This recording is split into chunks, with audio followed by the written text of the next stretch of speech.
Hello അസ്സലാമു അലൈക്കും. അപ്പോൾ ഇന്നത്തെ വീഡിയോ എന്ന് പറഞ്ഞിട്ടുണ്ടെങ്കിൽ ഈസി ആയിട്ടുള്ള ഹമ്മൂസിൻ്റെ റെസിപ്പിയാണ് കേട്ടോ. അതിന് വേണ്ടിയിട്ട് ഇവിടെ എടുത്തിരിക്കുന്നത് വെള്ളക്കടലില്ലേ, അതാണ് കേട്ടോ. അപ്പോൾ അത് രാത്രി മുഴുവൻ വെള്ളത്തിലിട്ട് വെച്ചിട്ട് രാവിലെ ആയപ്പോഴത്തേനും നന്നായിട്ട് കുതിർന്നിട്ടുണ്ട്. പിന്നെ അത് കഴുകി വൃത്തിയാക്കി എടുത്ത് വെച്ചേക്കുന്നതാണ്. ഇനി ഇതൊന്ന് നമുക്ക് വേവിച്ചെടുക്കണം. അപ്പോൾ അതിന് വേണ്ടിയിട്ട് ഈ കടല കുക്കറിലേക്ക് ഇട്ട് കൊടുത്തിട്ടുണ്ട്. ഇനി ഇതിനകത്തേക്ക് നമുക്ക് ആവശ്യത്തിന് ഉപ്പും കൂടെ ഇട്ട് കൊടുക്കാം. പിന്നെ കടല നിൽക്കുന്നതിനേക്കാളും കുറച്ച് താഴേക്കായിട്ട് അത്രയും വെള്ളം ഒഴിച്ചു കൊടുക്കാം. ഇനി ഇത് നമുക്ക് വേവിക്കാൻ വെക്കാം. അത്യാവശ്യം നന്നായിട്ട് തന്നെ വെന്ത് കിട്ടണം കേട്ടോ.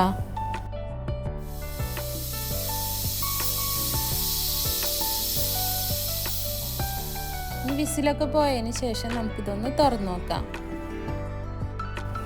അപ്പോൾ ഇതാ കടല ഇവിടെ നന്നായിട്ട് തന്നെ വെന്ത് കിട്ടിയിട്ടുണ്ട്.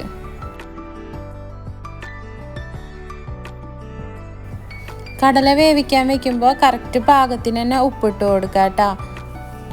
ഇനി ഈ വെള്ളം മൊത്തം ഒന്ന് ഊറ്റിക്കളയണം. അപ്പോൾ ഇതാ കടലയിലെ വെള്ളം മുഴുവൻ ഊറ്റിക്കളഞ്ഞൂടെ എടുത്തിട്ടുണ്ട്.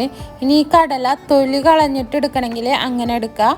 ഞാനിപ്പോൾ ഇവിടെ തൊലി കളയുന്നില്ല, അല്ലാണ്ട് മുഴുവനത്തോടുകൂടെ തന്നെയാണ് ഇട്ട് കൊടുക്കുന്നത്. കാരണം തൊലി കളഞ്ഞ് പിടിക്കുമ്പോൾ ഒരുപാട് സമയം പിടിക്കും. തൊലി ഉള്ളതുകൊണ്ട് വേറെ കുഴപ്പമൊന്നുമില്ല. തൊലി കളഞ്ഞിട്ട് എടുക്കണമെങ്കിൽ അങ്ങനെ എടുക്കാം കേട്ടോ. ഇനി ഇതിനകത്തേക്ക് വേണ്ട മെയിൻ സാധനമാണ് താഹിനി പേസ്റ്റ്. ഇത് വേണമെന്ന് നിർബന്ധമില്ല, പക്ഷേ ആ ഒരു ട്രഡീഷണൽ ആയിട്ടുള്ള രീതിയിൽ ഉണ്ടാക്കുകയാണെന്നുണ്ടെങ്കിൽ ഇത് നിർബന്ധമാണ് കേട്ടോ. അതിന് വേണ്ടിയിട്ട് നമ്മുടെ വെളുത്ത എള്ളില്ലേ, അതാണ് കേട്ടോ എടുത്തിരിക്കുന്നത്. പിന്നെ വേണ്ടത് ഇത് ഒലിവ് ഓയിൽ. ഇത്രയും സാധനങ്ങളാണ് കേട്ടോ വേണ്ടത്. ഇനി ഈ എള്ളില്ലേ, ഇത് നമുക്കൊന്ന് വറുത്തെടുക്കണം. അതിനിവിടെ പാൻ അടുപ്പത്ത് വെച്ച് ചൂടായി വന്നപ്പോൾ ആ എള്ള് ഇട്ട് കൊടുത്തിട്ടുണ്ട് കേട്ടോ. ഇനി അതൊന്ന് റോസ്റ്റ് ചെയ്തെടുക്കാം. ചെറുതായിട്ടൊന്ന് കളർ മാറി വരുന്ന സമയത്ത് നമുക്ക് ഗ്യാസ് ഓഫ് ചെയ്തിട്ട് ഇത് വേറൊരു പാത്രത്തിലേക്ക് മാറ്റാം. കരിഞ്ഞു പോവാണ്ടിരിക്കാനായിട്ട് ശ്രദ്ധിക്കണം കേട്ടോ. ഇനി ഇതൊന്ന് ചെറുതായിട്ട് ചൂടാറി വന്നതിന് ശേഷം ഇത് നമുക്കൊരു മിക്സിയുടെ ജാറിലേക്ക് ഇട്ടിട്ട് പൊടിച്ചെടുക്കാം. മിക്സിയുടെ ജാറിൽ ഒട്ടും നനവുണ്ടാവാൻ പാടില്ല കേട്ടോ. ഇനി ഇത് നന്നായിട്ടൊന്ന് പൊടിച്ചെടുക്കാം.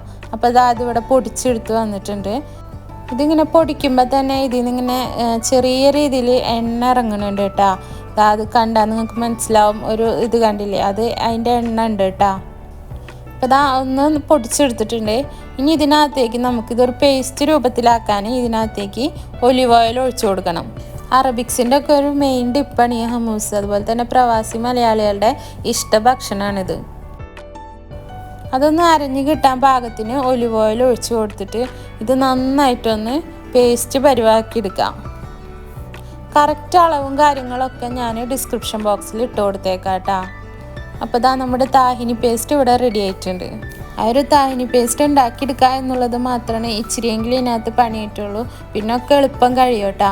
ഇനി ഒരു മിക്സിയുടെ ജാറിലേക്ക് ഇതുപോലെ നേരത്തെ ഉണ്ടാക്കി വെച്ചിരിക്കുന്ന ആ പേസ്റ്റ് ഇട്ട് കൊടുക്കുക. പിന്നെ ഫ്ലേവറിനായിട്ട് ഒരു വലിയ എല്ലിയും ഒരു ചെറിയ എല്ലിയും വെളുത്തുള്ളി ഇട്ട് കൊടുത്തിട്ടുണ്ട്. ഇനി ഈ കടല കുറച്ച് അതിനകത്തേക്ക് ഇട്ട് കൊടുക്കാം. പിന്നെ നമ്മുടെ ലെമൺ ജ്യൂസ് ഇല്ലേ, അത് കുറച്ച് ഒഴിച്ച് കൊടുക്കുന്നുണ്ട്. പിന്നെ ഇതിന് പാകത്തിനുള്ള ഉപ്പും കൂടെ ഇട്ട് കൊടുക്കുന്നുണ്ട്. പിന്നെ ഇതിനകത്ത് ഒഴിച്ചു കൊടുക്കുന്നത് ഒലിവ് ഓയിലാണ്. വേറെ ഏത് ഓയിൽ വേണമെങ്കിലും എടുക്കാം, പക്ഷെ വെളിച്ചെണ്ണ എടുക്കാൻ പാടില്ല. ശരിയായൊരു ടേസ്റ്റ് കിട്ടണമെങ്കിൽ ഒലിവ് ഓയിൽ തന്നെ എടുക്കുക. ഇല്ലാന്നുണ്ടെങ്കിൽ സൺഫ്ലവർ ഓയിൽ എടുക്കേണ്ടവർക്ക് എടുക്കാം, പക്ഷേ വെളിച്ചെണ്ണ ഉപയോഗിക്കരുത് കേട്ടോ. ഇനി ഇതൊന്ന് അരച്ചെടുക്കുക കേട്ടോ. അപ്പോൾ പകുതിയോളം ഇവിടെ അരച്ചെടുത്തിട്ടുണ്ട്. ഇനി ഇതിനകത്തേക്ക് തൈരില്ലേ, പുളിയില്ലാത്ത തൈര്, അത് ഒഴിച്ചു കൊടുക്കുന്നുണ്ട്. ഇനി അതൊന്ന് മിക്സ് ചെയ്ത് കൊടുത്തിട്ട് ഒന്നും കൂടെ നന്നായിട്ടൊന്ന് അരച്ചെടുക്കണം കേട്ടോ.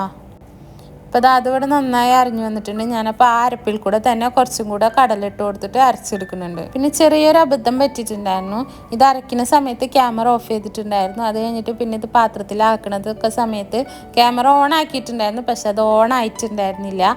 പിന്നെ നോക്കിയപ്പോഴാണ് ക്യാമറ ഓൺ അല്ല എന്ന് മനസ്സിലായത്. ആ കടല ഇട്ട് കൊടുത്ത് നന്നായിട്ട് ഫൈനായിട്ടൊന്ന് അരച്ചെടുക്കുക.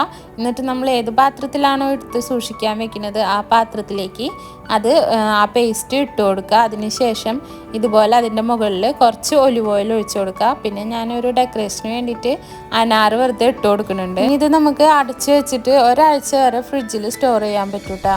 അപ്പോൾ ഈ ഒരു ഈസി ആയിട്ടുള്ള ഹമ്മൂസിൻ്റെ റെസിപ്പി നിങ്ങൾക്ക് ഇഷ്ടപ്പെട്ടിട്ടുണ്ടെങ്കിൽ ഒന്ന് ലൈക്ക് ചെയ്യുക, ഷെയർ ചെയ്യുക, കമൻറ്റ് ചെയ്യുക, സബ്സ്ക്രൈബ് ചെയ്യുക, അടുത്തുള്ള ബെല്ലൈക്കൺ ഒന്ന് അമർത്തി കൊടുക്കുക.